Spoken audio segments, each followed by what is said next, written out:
आज जो हमारे गेस्ट है यहां पर बैक स्टेज पर, उनकी जो एनर्जी है वो नेक्स्ट लेवल है। वो इंडिया के सबसे पॉपुलर मोटिवेशनल स्पीकर्स में से एक हैं। Please give an energetic and warm welcome to the one and only Sonu Sharma.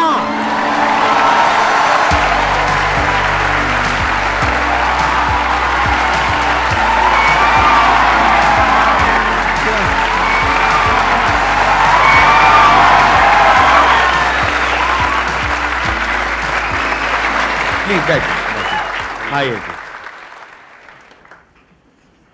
सबसे पहले तो गुस्सा है इन पे बहुत ज़्यादा। क्या गुस्ताखी हो गई सर? देखो, ऐसा होता है कि आपके जो ऑडियंस है ना, वो आपको बार बार प्रेशराइज कर रहे हैं। आप वहाँ गए, आप वहाँ क्यों नहीं जा रहे? अरे मैंने कहा अच्छी बदमाशी नहीं जाते हम। तो नाक में दम कर दिया लोगों ने आपकी वजह से। आना ही पड़ा। मतलब इतने मैसेज, अब तो 2-3 दिन से तो धमकी वाले भी आ रहे हैं, जाओगे कि नहीं जाओगे।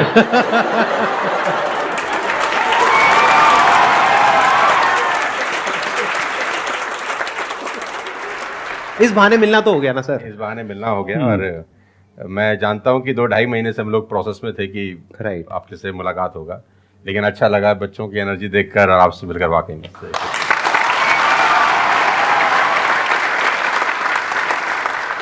अब बताइए कौन है जो इनसे कुछ क्वेश्चंस पूछना चाहते हैं? मेरा क्वेश्चन ये है कि जब आपका लाइफ का एक स्ट्रगलिंग फेज था, तो उस टाइम पे आपको गिव अप करने का फीलिंग आया होगा, तो उस फीलिंग को हमें कैसे टैकल करना है या फिर आपने कैसे टैकल किया? देखो, जब आपका वाई बहुत क्लियर होता है ना, तो आप गिव अप कभी भी नहीं करते।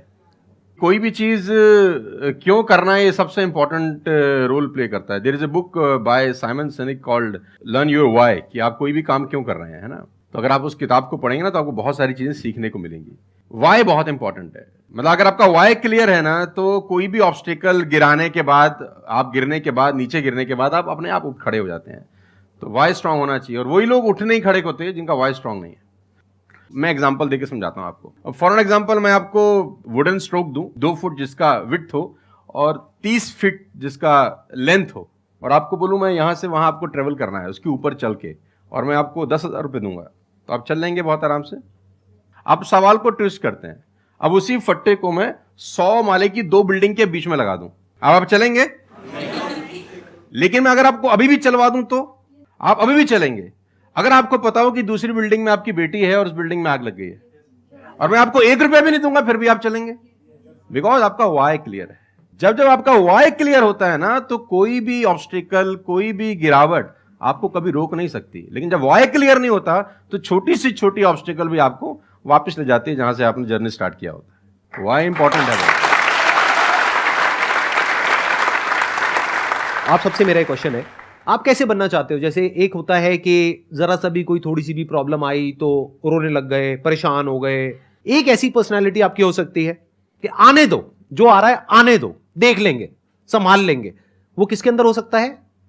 जिसने बहुत सारी छोटी छोटी प्रॉब्लम्स को फेस किया है, वही तो बोल सकता है ना आने दो। इस बात को अच्छे से समझ लो कि स्ट्रांग बनते कैसे हैं। स्ट्रांग बनते हैं प्रॉब्लम से, फेलियर से, स्ट्रगल से, सक्सेस से नहीं। सक्सेस से तो दिमाग खराब होता है हम सबका। सच बता रहा हूं आप लोगों को। अभी आप लोगों के लिए सक्सेस बहुत इंपॉर्टेंट है ना। सक्सेस से कुछ नहीं होता है। सक्सेस जब मिल जाते हैं, हम अपने कंफर्ट जोन में चले जाते हैं और दिमाग खराब हो जाता है, ईगो बढ़ जाती है। बट एक्चुअल में एक इंसान अंदर से जो स्ट्रांग बनता है ना, वो बनता है ठोकरे खा खा करके, प्रॉब्लम्स को फेस करके, स्ट्रगल्स को देख करके।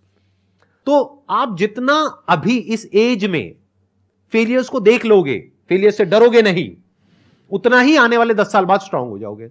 With all the respect and regard to everybody, आप देखेंगे कि जो सड़क किनारे बहुत सारे लोग रह रहे होते हैं ना, तंबू वंबू लगा के कुछ सामान बेच रहे हैं टाइप्स, वहाँ देखना उनके बच्चों का इम्यून सिस्टम बहुत शानदार होता है। वो सर्दी में, जनवरी की सर्दी के अंदर वो नंगाई खेल रहा होगा सर, और हमारा पैम्पर्ड बच्चा ब्लैंकेट के अंदर उसको जुकाम हो जाता है, जरा सा हवा लग जाए ठंडा। तो जो ठोकरे हैं ना, वो आपका इम्यून सिस्टम बहुत अच्छा बना देती है। सफलता, सही कह रहे हैं संदीप जी, कि दिमाग खराब करती है। तो ये जो 5-6 साल हैं, फ्रॉम 14 to 20 और 22, यहां तो आदमी की रगड़म पट्टी होनी चाहिए दबा के। मतलब उसके तो खून के आंसू आ जाने चाहिए कि जिंदगी में भगवान ने मुझे क्या दिया है। सही कह रहे हैं, बिल्कुल सही कह रहे हैं। बता रहा हूं अपना। हाँ, जो मैच्योर लोग रहते हैं, जिनको लगता है कि यार एक कुदरत टेस्ट ले रही है यार हमारा, वो तो खुद ही बोलता है, अगर 2-4 साल कुछ ना हो ना, ऊपर देख के बोलता है कुछ कर नहीं रहे क्या। मुझसे भरोसा उठ गया है क्या? हाँ सही बात है। भेजो कुछ चैलेंज, मैं तैयार हूं कुछ बड़ा मजा करने ही नहीं के आता लिए। उसके बिना, उसके बिना मजा ही नहीं हम आता। तो लोग वो हैं कि हम गाड़ी चलाते हैं ना, 4-5 साल स्मूथ चलने लग जाए गाड़ी रोड पे, तो हम गाड़ी रोक के खुद ही खड्डा खोदते हैं सड़क पे। साला इतनी स्मूथ क्यों चल रही है? कोई ना कोई चैलेंज चाहिए यार, मजा नहीं आ रहा यार गाड़ी चलाते हुए।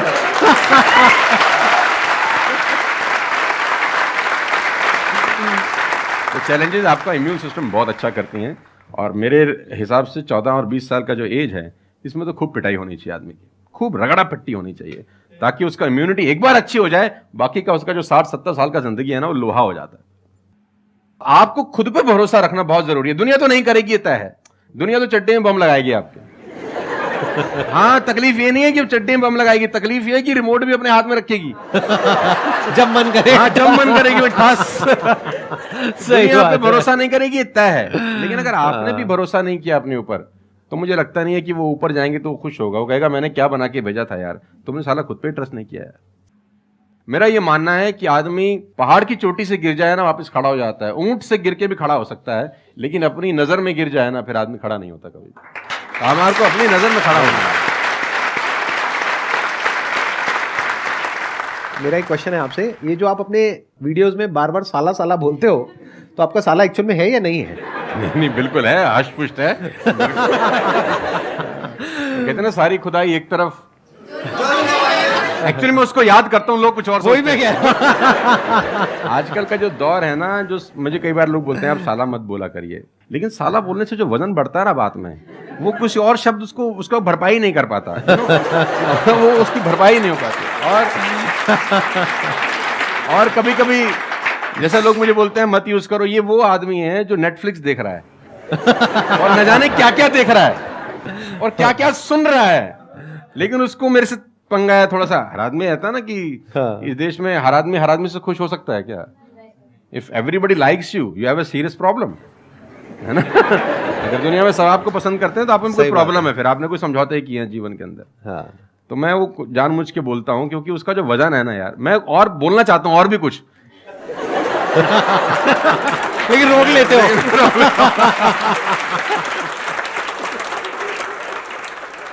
सर मैं क्वेश्चन करना चाहता हूँ कि जैसे लाइफ में सबके लिए सब कुछ क्लियर होती है, नॉलेज सबके पास है, क्लियर कट सब है सब रास्ते के लिए कि क्या करना है क्या नहीं करना। कुछ चीज़ें उनको रोकती है, पता है उसको भी वो क्या रोकती हैं क्या नहीं रोकती हैं, फिर भी वो चाह के वो बंदा आगे नहीं बढ़ पाता उन चीज़ों को लेके। एक नेगेटिविटी उसको रोकती है और उसकी सराउंडिंग उसको रोकती है। मैटर करता है, उसको सब पता है करना क्या है, फिर भी वो रुकता है। सर इसके लिए कोई ऐसा आंसर दो, आज तक किसी ने दिया ना और क्लियर कट हो।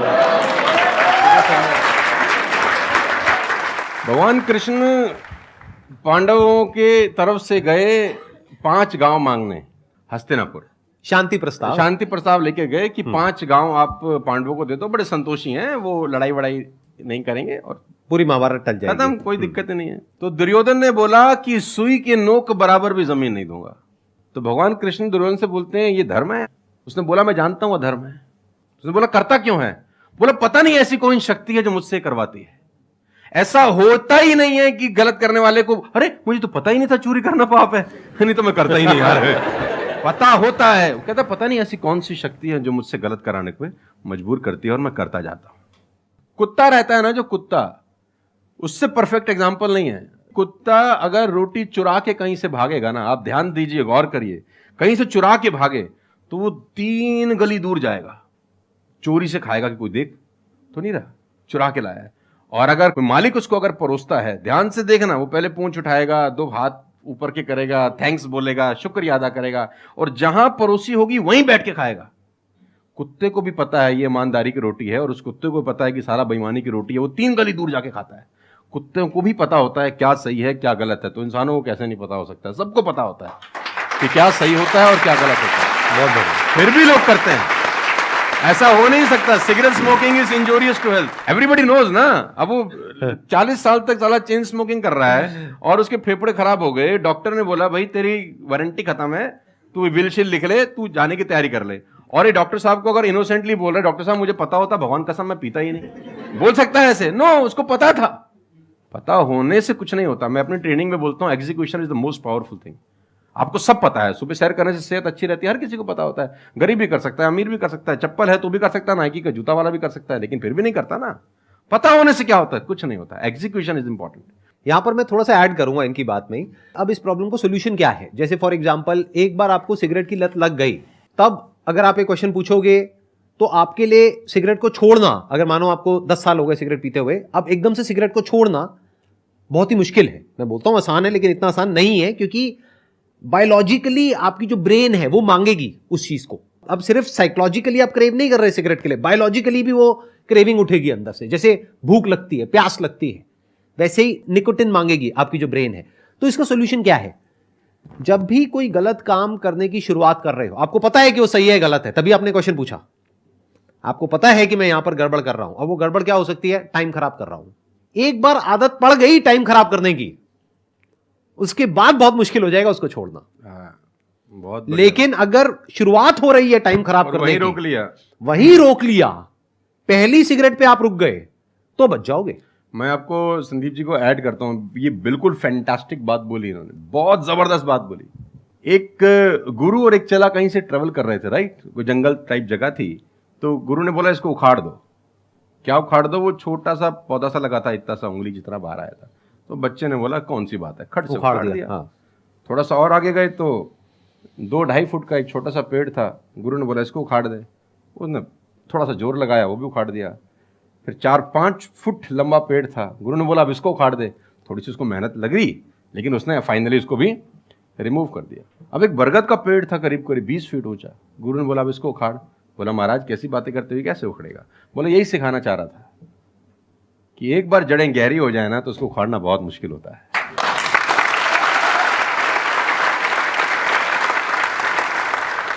मेरा क्वेश्चन ये है कि जैसे कि हम पढ़ते हैं, आजकल ये हो रहा है कि हम मैक्सिमम हमारा फोकस ये होता है कि हम पढ़ेंगे और ये चीज़ मतलब जॉब करेंगे, लेकिन ये होता है कि जब वो नहीं होता हमारे से, तो हमें मतलब हमें कुछ बड़ा सोचना चाहिए कि हाँ अब इससे भी बड़ा कुछ हो सकता है, मे बी वो ना हो, कुछ बड़ा, मतलब अपनी थिंकिंग को कैसे बढ़ाएं, वॉस करें। देखो, ये जो सोच है ना कि मुझे पढ़ना है और फिर मुझे जॉब चाहिए, ये सोच ही गलत है। अगर आप मुझसे पूछोगे तो मेरे स्टैंड पॉइंट से सोच पता है क्या होनी चाहिए?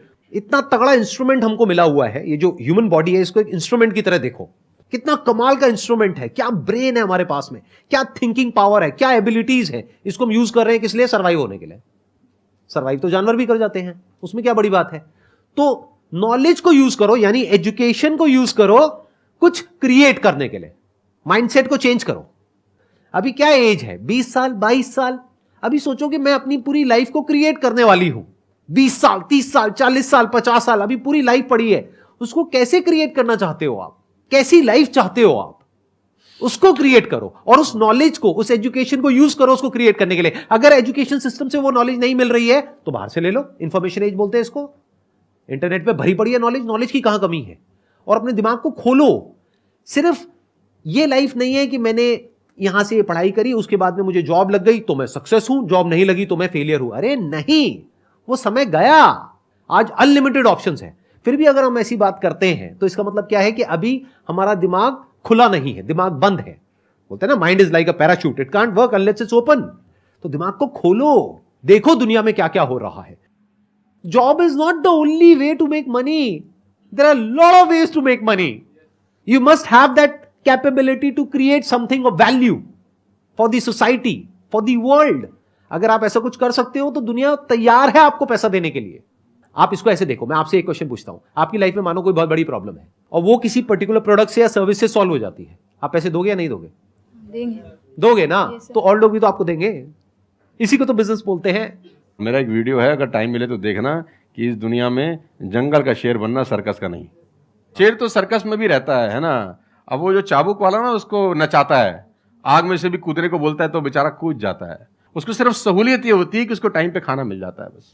लेकिन जो जंगल का शेर है उसको कभी मिलता है, कभी नहीं मिलता। उसको रोज हॉन्ट करना पड़ता है। Every day when the sun rises उसको भागना पड़ता है शिकार के लिए, नहीं तो वो शाम का अपना सूर्यास्त नहीं देख सकता, मर जाएगा। डेली भागना है, डेली दौड़ है, डेली लड़ाई है, डेली जंग है उसकी। लेकिन सर्कस के साथ कोई जंग है ऐसी नहीं। उसको धूप की तकलीफ नहीं है, धूप उसको पड़ेगी नहीं, बारिश उस पर आएगी नहीं, सेफ सिक्योर है, मस्त रह रहा है, उसकी टेक केयर हो रही है। लेकिन साला कोई जिंदगी है? बच्चे भी पूंछ पे हाथ लगा के चले जाते हैं जब पूंछ बाहर घूम रही होती है। अब यही पिंजरा हटा दो, अब बच्चे को बोला हाथ लगाइयो, है ना? तो जिंदगी में बनना, तो जंगल का शेर बनना, चैलेंजेस होने चाहिए। आराम से 2 टाइम का खाना मिल जाएगा, वो तो सर्कस वाली कहानी है, मुझे सूट नहीं करती। जंगल में रहे, खाना मिलेगा नहीं मिलेगा लेकिन शान से जिएंगे। 100 साल की नालायक जिंदगी से 30 साल की साले शानदार जिंदगी ज्यादा अच्छी है।